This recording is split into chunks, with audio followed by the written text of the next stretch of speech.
ಇವೆಲ್ಲ ಕಿತ್ತಿಟ್ಟಿದ್ದೀರಾ ಆಲ್ರೆಡಿ? ಹಾಂ, ಅದೇ ನಿಮಗೆ ಕೊಡೋಣ ಅಂತ ಸ್ವಲ್ಪ ಇಟ್ಟಿದ್ದೀವಿ ಸರ್. ನೀವು ಇವತ್ತು ನಮ್ಮ ಗೆಸ್ಟ್ ಅಲ್ವಾ, ಅದಕ್ಕೆ ನಿಮ್ಗೆ ಸ್ವಲ್ಪ ನುಗ್ಗೆಕಾಯಿ, ನುಗ್ಗೆ ಸೊಪ್ಪು, ಸ್ವಲ್ಪ ತರಕಾರಿ ಎಲ್ಲ ಇದೆ. ಇಲ್ಲಿ ಬನ್ನಿ, ನಾವು ವೇಸ್ಟ್ ಡಿಕಂಪೋಸರ್ ಅಂತ ಹೇಳೋಣಲ್ಲ, ನಮ್ಮ ಗಿಡಗಳಿಗೆ ವೇಸ್ಟ್ ಡಿಕಂಪೋಸರ್ ಅಂದರೆ ವೇಸ್ಟ್ ಡಿಕಂಪೋಸರ್ ಇದೆ ನೋಡಿ. ವೇಸ್ಟ್ ಡಿಕಂಪೋಸರ್ ಇದನ್ನೇ ನಾವು ಗಿಡಗಳಿಗೆಲ್ಲ ಹಾಕೋದು. ಇದ್ರದ್ದು ವಿಡಿಯೋ ಮಾಡಿದ್ದೀನಿ. ಇದು ಏನು ಉಪಯೋಗ? ಇದರಿಂದ ಏನು ಅಂದರೆ ಗಿಡಗಳಿಗೆ ಏನು ನ್ಯೂಟ್ರಿಯೆಂಟ್ ಬೇಕೋ ಅದೆಲ್ಲ ಸಿಗುತ್ತೆ. ಮತ್ತು ಕೊಳ್ತೋಗಿರೋ ಅಂದರೆ ಕಡ್ದಾಕಿರೋ ಕಸ ಎಲ್ಲ ಬೇಗ ಕೊಳೆಯುತ್ತೆ, ಭೂಮಿಗೆ ಸೇರುತ್ತೆ. ಇದು ತೊಟ್ಟಿ. ನಮಗೆ ಯಾವಾಗಲಾರು ಕರೆಂಟ್ ಇಲ್ಲ ಅಂದಾಗ, ನೀರೇನಾದ್ರು ಶಾರ್ಟೇಜ್ ಆಯಿತು ಅಂದರೆ ಇದನ್ನು ಯೂಸ್ ಮಾಡ್ತೀವಿ.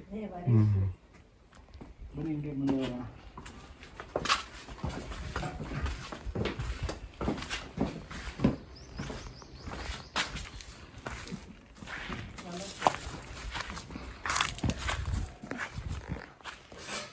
ನೋಡಿ ನಮ್ಮ ಕೊಟ್ಟಿಗೆ. ನಿಮ್ಮ ಹಸುಗಳು ಕೊಟ್ಟಿಗೆನಾ ಇದು? ಹೌದು. ಈ ಕೊಟ್ಟಿಗೆಗೂ ಒಂದು ಕ್ಯಾಮ್ರಾ ಹಾಕಿದ್ದೀವಿ. ಯಾರ್ಯಾರು ಬಂದರೆ ಹೋದರೆ ಗೊತ್ತಾಗಲಿ ಅಂದ್ಬಿಟ್ಟು ಕ್ಯಾಮ್ರಾ ಹಾಕಿದ್ದೀವಿ. ಚೆನ್ನಾಗಿದೆ. ಆಮೇಲೆ ನಾವು ವರ್ಮಿ ಕಂಪೋಸ್ಟ್ ಮಾಡ್ತಾಯಿದ್ದೀವಿ. ಗುಡ್. ಇಲ್ಲಿ ವರ್ಮಿ ಕಂಪೋಸ್ಟ್ ಇದೆ ನೋಡಿ. ಇದು ರೀಸೆಂಟಾಗಿ ಶುರು ಮಾಡಿದ್ದು ನಾವು, ಒಂದು ತಿಂಗಳಾಯಿತು. ಇನ್ನು ಇಲ್ಲಿ ನಿಮಗೆ ಎರೆಹುಳ ಎಲ್ಲ ತೋರಿಸ್ತೀನಿ ನೋಡಿ. ಎರೆಹುಳದ್ದು ಗೊಬ್ಬರ ಮಾಡೋದು ತೋರಿಸ್ತೀನಿ. ಇದು ಅದೇ ಒಂದು ತಿಂಗಳಾಯಿತು ನಾವು ಶುರು ಮಾಡಿ. ನೋಡಿ, ಎರೆಹುಳಗಳೆಲ್ಲ ಇಲ್ಲಿ ಮೇಲೆ ಇದೆ. ನಾವು ಇಲ್ಲಿಂದನೇ ಎರೆಹುಳ ತಂದು ಬಿಟ್ಟಿದ್ದೀವಿ. ನೆಕ್ಸ್ಟ್ ಏನು ಬೇಡ, ನೆಕ್ಸ್ಟು ಇವುಗಳೇ ಜಾಸ್ತಿ ಆಗುತ್ತೆ. ಇದರಿಂದನೇ ಬೇರೆ ಹುಳುಗಳನ್ನು ಯೂಸ್ ಮಾಡ್ತೀವಿ ಬೇರೆ ಕಡೆ. ಇನ್ನೂ ಒಂದು 2-3 ತೊಟ್ಟಿ ಮಾಡಬೇಕು ಅಂತ ಇದ್ದೀವಿ. ನೆಕ್ಸ್ಟು ಎರೆಹುಳದ ಗೊಬ್ಬರ, ವರ್ಮಿ ವಾಶ್ ಎಲ್ಲ ಮಾಡಬೇಕು ಅಂತ ಇದ್ದೀವಿ. ನಿಮ್ಮ ತೋಟಕ್ಕೆ ವರ್ಮಿ ಗೊಬ್ಬರ ಪ್ಲಸ್ ದನದ ಸಗಣಿ. ಹಾಂ, ಹೌದು. ಅದೇ ಆಯ್ತು. ಇದಕ್ಕೂ ಅಷ್ಟೇ, ನಮ್ಮ ಅಗ್ರಿಕಲ್ಚರಲ್ ವೇಸ್ಟ್ ಏನೇ ಇದೆಯೋ ಅದನ್ನೆಲ್ಲ ಹಾಕ್ತೀವಿ. ಸ್ವಲ್ಪ ಕಾಫಿ ಗಿಡನೂ ಹಾಕ್ಕೊಂಡಿದ್ದೀವಿ.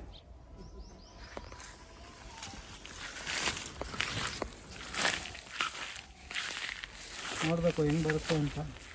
ಕಾಫಿ ಗಿಡ ಒಂದು 20-30 ಇದೆ. ಇದೆಲ್ಲ ಕಾಫಿ ಗಿಡ. ನೋಡಬೇಕು ಏನಾಗುತ್ತೆ ಅಂತ. ಬನ್ನಿ, ನಮ್ಮ ತೋಟದಲ್ಲಿ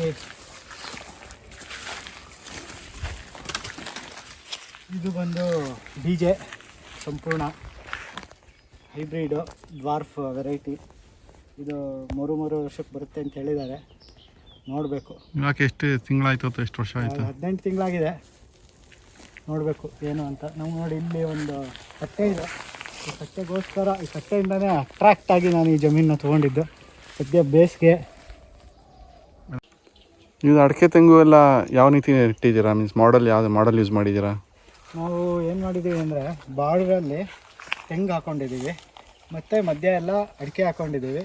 ಈ ಅಡಿಕೆ ಮಧ್ಯ ನೆರಳಿಗೆ ನಾವು ಬಾಳೆ, ನುಗ್ಗೆ ಎಲ್ಲ ಹಾಕ್ಕೊಂಡಿದ್ದೀವಿ. ಇನ್ನು ಮಧ್ಯ ನಾನು ನೆಕ್ಸ್ಟು ಜಾಯಿಕಾಯಿ, ಈ ಸ್ಪೈಸಸ್ ಏನು ಬರುತ್ತೋ ಅದನ್ನೆಲ್ಲ ಹಾಕಬೇಕು ಅಂತ ಇದ್ದೀನಿ. ನುಗ್ಗೆ ಗಿಡ ಹಾಕಿರೋದು ಕಾಯಿಗೋಸ್ಕರ ಅಥವಾ ಏನಂತ, ಸೊಪ್ಪು ಅದಕ್ಕೋಸ್ಕರ ಅಥವಾ? ಇದು ಫಸ್ಟು ಇದು ನೈಟ್ರೋಜನ್ ಫಿಕ್ಸೇಷನ್ ಮಾಡುತ್ತೆ, ಅದು ಫಸ್ಟು. ಇನ್ನೊಂದು ನೆರಳಿಗೆ ಅಂತ ಹಾಕಿದ್ದು. ಇದೆಲ್ಲ ನಾವೇ ಹಾಕಿರೋದು, ಒಂದೊಂದು ಬೀಜನೂ ನಾವೇ ಹಾಕಿರೋದು. ನೀವೇ ನೆಟ್ಟಿರೋದು? ಹಾಂ, ನೋಡೋಕೆ ತುಂಬ ಖುಷಿ ಆಗುತ್ತೆ. ನೀವೇ ಕೈಯಾರೆ ನೆಟ್ಟಿ ಬೆಳೆದಿರೋದು ಖುಷಿ ಕೊಡುತ್ತೆ ತುಂಬ. ಹೌದು. ಇದು ಆಲ್ರೆಡಿ ಒಂದು ಸತಿ ಕಟ್ ಮಾಡಿ ಮತ್ತೆ ಇಷ್ಟು ಬೆಳೆದಿರೋದು ಇದು. ನಮ್ಮ ನೋಡಿ, ಗಿಡದಿಂದ ಗಿಡಕ್ಕೆ 8 ಅಡಿ ಇದೆ. ಲೈನಿಂದ ಲೈನಿಗೆ 9 ಅಡಿ ಇದೆ. ಇದು ಗಿಡದಿಂದ ಗಿಡಕ್ಕೆ 8, 9 ಅಡಿ ಇದೆ. ಇದೆಲ್ಲ ಅದೊಂದು 20 ಮಂತ್ಸ್ ಆಯಿತು ಹಾಕಿ. ಒಂದಷ್ಟು ಗಿಡಗಳು ತುಂಬ ಚೆನ್ನಾಗಿ ಬಂದಿದೆ, ಒಂದಷ್ಟು ಸ್ವಲ್ಪ ಇದಾಗಿದೆ. ನಮಗೆ ಹಾಕಿದ ವರ್ಷ ಮಳೆ ಬರಲಿಲ್ಲ. ವರ್ಷ ಮಳೆ ಕೈ ಕೊಟ್ಬಿಡ್ತು. ಸೊ ಅದಕ್ಕೋಸ್ಕರ ಗ್ರೋತ್ ಚೂರು ಕಮ್ಮಿ ಆಗಿದೆ ಕೆಲವೊಂದು ಗಿಡದ್ದು. ಅದು ಬಿಟ್ಟರೆ ಓವರಾಲ್ ಓಕೆ. ಸೊ 9 ಅಡಿ ಬಿಟ್ಟಿರೋದು ಟ್ರ್ಯಾಕ್ಟರ್ ಏನದಕ್ಕೂ ಯೂಸ್ ಮಾಡೋಕ್ಕೆ ಅಂತನಾ? ಇಲ್ಲ, ನಾವು 9 ಅಡಿ ಏನಕ್ಕೆ ಬಿಟ್ವಿ ಅಂದರೆ, ಗಿಡದಿಂದ ಗಿಡಕ್ಕೆ ಸ್ವಲ್ಪ ಸ್ಪೇಸ್ ಇರಲಿ ಅಂತ. ಇಲ್ಲಾಂದರೆ ತುಂಬ ಕಾಂಪಿಟೇಷನ್ ಆಗಿಬಿಡುತ್ತೆ. ಒಂದೇ ಜಾತಿ ಗಿಡ ಅಕ್ಕಪಕ್ಕ ಇದ್ದರೆ ಕಾಂಪಿಟೇಷನ್ ಜಾಸ್ತಿ ಆಗುತ್ತೆ. ಅದಕ್ಕೆ ಇದು 9 ಅಡಿ ಬಿಟ್ಟಿದ್ದೀವಿ. ನಾವು ಟ್ರ್ಯಾಕ್ಟರ್ ಒಳಗೆ ಏನೋ ಥರ ನೀವು ನೋಡಿದ್ರೆ ಗೊತ್ತಾಗುತ್ತೆ. ನಾವು ಇದ್ರೊಳಗೆ ಯಾವುದು ಟ್ರ್ಯಾಕ್ಟರಿಂದ ಉಳುಮೆನೇ ಮಾಡಿಸಿಲ್ಲ.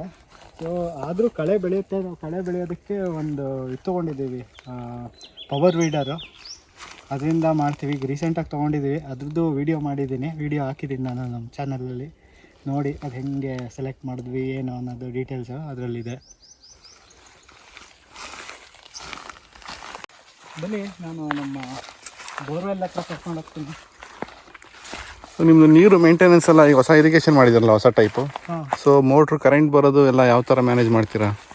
ನಾವು ಏನು ಮಾಡಿದ್ದೀವಿ ಅಂದರೆ ಕೃಷಿ ಹೃದಯ ಅಂತ ಒಂದು ಮೋಟ್ರು ಸ್ಟಾರ್ಟ್ರು ತೊಗೊಂಡಿದ್ದೀವಿ. ಸೊ ಅದು ಇಂಟರ್ನೆಟ್ ಕನೆಕ್ಟ್ ಆಗಿರುತ್ತೆ. ಅದಕ್ಕೆ ನಮಗೆ ಕರೆಂಟ್ ಬಂದಿದ್ದು ಹೋಗಿದ್ದು ಎಲ್ಲ ಮೆಸೇಜ್ ಬರುತ್ತೆ. ಅದ್ರದ್ದು ಒಂದು ವೀಡಿಯೋ ಮಾಡಿದ್ದೀನಿ ನಾನು ನಮ್ಮ ಯೂಟ್ಯೂಬ್ ಚಾನಲಲ್ಲಿ ಹಾಕಿದ್ದೀನಿ, ನೋಡಿ. ಬನ್ನಿ ನಿಮಗೆ ತೋರಿಸ್ತೀನಿ. ನೋಡಿ, ಇದೆ ನಮ್ಮ ಬೋರ್ವೆಲ್ಲ. ಮೋಟ್ರು ಒಳಗಿದೆ. ಇದು ವಾಟರ್ ಫಿಲ್ಟರು. ನೀರೆಲ್ಲ ಒಂದು ರೌಂಡ್ ಫಿಲ್ಟರ್ ಆಗಿ ಆಮೇಲೆ ಗಿಡಗಳಿಗೆ ಹೋಗುತ್ತೆ ಇಲ್ಲಿಂದ. ಬನ್ನಿ, ಇದು ಫಿಲ್ಟರ್ ನೀರು ಫಿಲ್ಟ್ರ್ ಆದಮೇಲೆ ಗಲೀಜೆಲ್ಲ ಕೆಳಗೆ ಕೂತಿರುತ್ತೆ. ಇಲ್ಲಿ ನೋಡಿ, ನಿಮ್ಗೆ ಗೊತ್ತಾಗುತ್ತೆ ಇದು ಯಾವ ಥರ ಫಿಲ್ಟ್ರ್ ಮಾಡಿದೆ, ಎಷ್ಟು ಮಣ್ಣು ಇರುತ್ತೆ ಇದರೊಳಗೆ ಅನ್ನೋದು ಗೊತ್ತಾಗುತ್ತೆ ನಿಮಗೆ.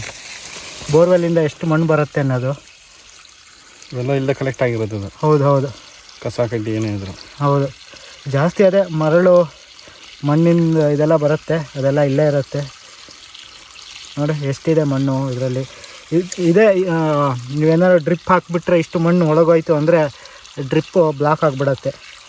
ಅದೇ ರೀಸನ್ಗೆ ನಾವು ಡ್ರಿಪ್ ಬಿಟ್ಟು ಈ ಥರ ಪೈಪ್ ಹಾಕ್ಕೊಂಡಿರೋದು.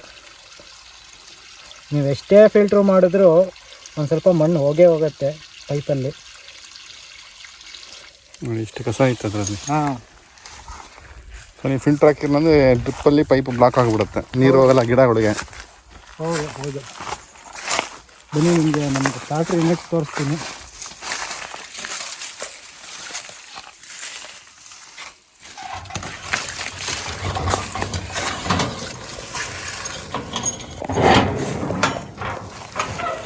ನೋಡಿ, ಇದೇ ನಮ್ಮದು ಕೃಷಿ ಹೃದಯ ಸ್ಟಾರ್ಟರು. ಸದ್ಯ ಕರೆಂಟ್ ಇಲ್ಲ, ಅದಕ್ಕೆ ಏನೂ ಡಿಸ್ಪ್ಲೇ ಬರ್ತಾ ಇಲ್ಲ.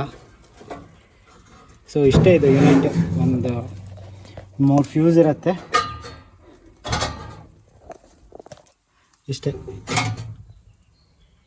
ಇದೊಂದು ರಿಲೇ ಮತ್ತು ಸ್ಟಾರ್ಟ್ ಯೂನಿಟ್. ಸೊ ಇದಕ್ಕೆ ಇಂಟರ್ನೆಟ್ ಅಂತ ಹೇಳಿದ್ರೆ, ಇಂಟರ್ನೆಟ್ ಕನೆಕ್ಷನ್ ಅಂತ ಯಾವ ಥರ ಮಾಡಿ? ಅದು ಅದರೊಳಗೆ ಒಂದು ಸಿಮ್ ಇರುತ್ತೆ, ನಾವು ಅದನ್ನು ವರ್ಷಕ್ಕೊಂದ್ಸತಿ ರೀಚಾರ್ಜ್ ಮಾಡಬೇಕು. ಸೊ ಇಂಟರ್ನೆಟ್ ಅಲ್ಲಿಂದನೇ ಬರುತ್ತೆ, ಸಿಮ್ಮಿಂದನೇ. ಮತ್ತು ನಿಮಗೆ ಟೆಲಿಗ್ರಾಮ್ ಚಾನಲ್ ಇದೆ, ಆ ಟೆಲಿಗ್ರಾಮಲ್ಲಿ ಮೆಸೇಜ್ ಬರ್ತಾ ಇರುತ್ತೆ, ಕರೆಂಟ್ ಬಂದಿದ್ದು ಹೋಗಿದ್ದು, ಮೋಟ್ರು ಎಷ್ಟೊತ್ತು ರನ್ ಆಯಿತು ಅದೆಲ್ಲ ನಿಮಗೆ ಟೆಲಿಗ್ರಾಮಲ್ಲಿ ಮೆಸೇಜ್ ಬರುತ್ತೆ, ಮೊಬೈಲ್ಗೆ ಬಂದುಬಿಡುತ್ತೆ ಮೆಸೇಜ್. ಹೌದು. ಮತ್ತು ಇವ್ರದ್ದೇ ಒಂದು ಆ್ಯಪ್ ಇದೆ, ಆ ಆ್ಯಪ್ ಇನ್ಸ್ಟಾಲ್ ಮಾಡ್ಕೊಂಡ್ರೆ ನಿಮಗೆ ಫುಲ್ ಹಿಸ್ಟ್ರಿ ಎಲ್ಲ ಸಿಗುತ್ತೆ. ಎಷ್ಟು ಆನ್ ಆಗಿದೆ, ಏನು ಎಷ್ಟೊತ್ತು ಕರೆಂಟ್ ಬಂದಿದೆ, ಆ ಡೀಟೇಲ್ಸ್ ಎಲ್ಲ ಸಿಗುತ್ತೆ. ಸೊ ಒಂಥರ ಮಲೆನಾಡು ಥರ ಮಾಡಿದ್ದಾರೆ ತೋಟನಲ್ಲಿ. ಹೌದು, ನಾವು ಇಲ್ಲಿ ಒಂದು ಮಲೆನಾಡು ಕ್ರಿಯೇಟ್ ಮಾಡಬೇಕು ಅಂತಲೇ ಈ ಥರ ಮಾಡಿರೋದು.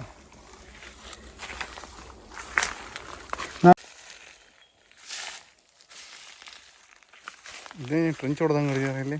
ಈಗ ಇದೇನಕ್ಕೆ ಟ್ರೆಂಚ್ ಹೊಡೆದಿದ್ದೀವಿ ಅಂದರೆ ಏನಾಗುತ್ತೆ, ಈ ಪಕ್ಕದ ಜಮೀನವರೆಲ್ಲ ಏನೋ ವ್ಯವಸಾಯ ಮಾಡ್ತಾಯಿಲ್ಲ. ಈ ಕಾಲುವೆ ನೀರು ಬಿಟ್ಟಾಗ ಏನಾಗುತ್ತೆ, ಈ ಜಮೀನಿಗೆಲ್ಲ ಹಾಗೆ ನೀರು ಬರುತ್ತೆ. ಆ ನೀರು ಬಂದಿದ್ದು ನಮ್ಮ ಜಮೀನಿಗೆ ಹಾಗೆ ಪಕ್ಕಕ್ಕೆ ಬಂದ್ಬಿಡ್ತಾ ಇತ್ತು, ನೀರೆಲ್ಲ ತುಂಬ್ಕೊಳ್ತಾ ಇತ್ತು ಒಳಗೆ. ಅದಕ್ಕೆ ಈ ಥರ ಕಾಲುವೆ ತೆಗ್ದಿದ್ದೀವಿ. ಈಗ ಏನೇ ಬಂದರೂ ನೀರು ಅಲ್ಲಿಂದ ಇಲ್ಲಿಗೆ ಬರುತ್ತೆ, ಇಲ್ಲಿಂದ ನಮ್ಮದು ಹಿಂದ್ಗಡೆ ಕಾಲುವೆಗೆ ಹೊರಟೋಗುತ್ತೆ. ಅದಕ್ಕೋಸ್ಕರ ನಾವು ಈ ಕಾಲುವೆ ತೆಗ್ದಿರೋದು. ಈಗ ನೆಕ್ಸ್ಟ್ ಈ ಮಳೆಗಾಲ ಆದಮೇಲೆ ಇಲ್ಲೆಲ್ಲ ಮಹಾಗನಿ ಆ ಥರದ್ದು ಏನಾದ್ರು ಕಾಡು ಗಿಡಗಳನ್ನ ಹಾಕ್ಸೋಣ ಅಂತ ಇದ್ದೀನಿ. ಈ ಲೈನ್ ಫುಲ್ಲು ನೋಡಬೇಕು. ಈಗ ಆಲ್ರೆಡಿ ನಾವು ಈ ಲೈನಲ್ಲಿ ಇದು ಹಾಕ್ತಿದ್ದೀವಿ, ಹೇಗಾಗಲ್ಲ ನೋಡಬೇಕು. ಅದು ಗ್ಯಾಸಲ್ಲಿ ಬೇರೆ ಗಿಡ ಹಾಕ್ಬೇಕು.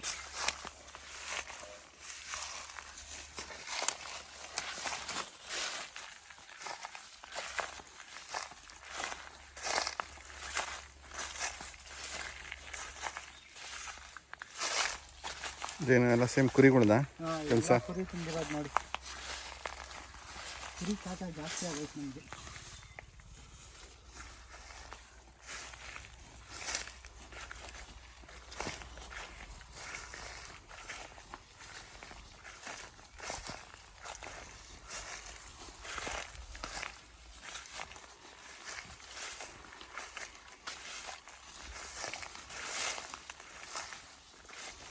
ಇಲ್ಲೂ ಒಂದು ಹಲಸಿನ ಗಿಡ ಇದೆ.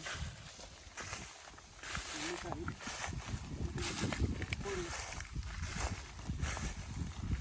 ಯಾವುದಿದು? ಇದೆಲ್ಲ ಕುರಿ ತಿಂದಿರೋದು. ಈಗ ಸದ್ಯ ಅವು ಇಲ್ಲದೆ ಇರೋದಕ್ಕೆ ಗಿಡ ಚೆನ್ನಾಗಿ ಬೆಳೆದಿದೆ.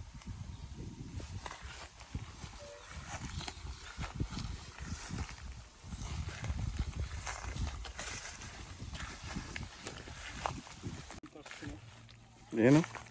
ನೋಡಿ ಇದು ನಮ್ಮ ಮೈಥಿಲಿ. ಓ, ಏನು ಮಾಡ್ತಾ ಇದೆಯಾ ನೋಡಿ ಮೈಥಿಲಿ. ಇವಳೇ ನಮ್ಮ ಮೈಥಿಲಿ, ನಮ್ಮ ಫಾರ್ಮ್ನ ಯಂಗೆಸ್ಟ್ ಮೆಂಬರು. ಇಲ್ಲೇ ಹುಟ್ಟಿದ ಇದು ಫಾರ್ಮಲ್ಲೇ? ಇಲ್ಲ, ಇದು ನಾವು ಕರು ಜೊತೆನೇ ತೊಗೊಂಡಿದ್ದು. ಒಂದಿನದ್ದು ಕರು ತೊಗೊಂಡಿದ್ದು ನಾವು. ಇದು ಅದ್ರ ಅಮ್ಮನ ಜೊತೆ. ಆರಾಮ್ ಒಣಗಿದಾಳೆ ತಣ್ಣಗೆ. ಹಾಂ, ಈಗ ಇದಕ್ಕೆ ಒಂದು 3 ತಿಂಗಳಾಗ್ತಾ ಬಂತು.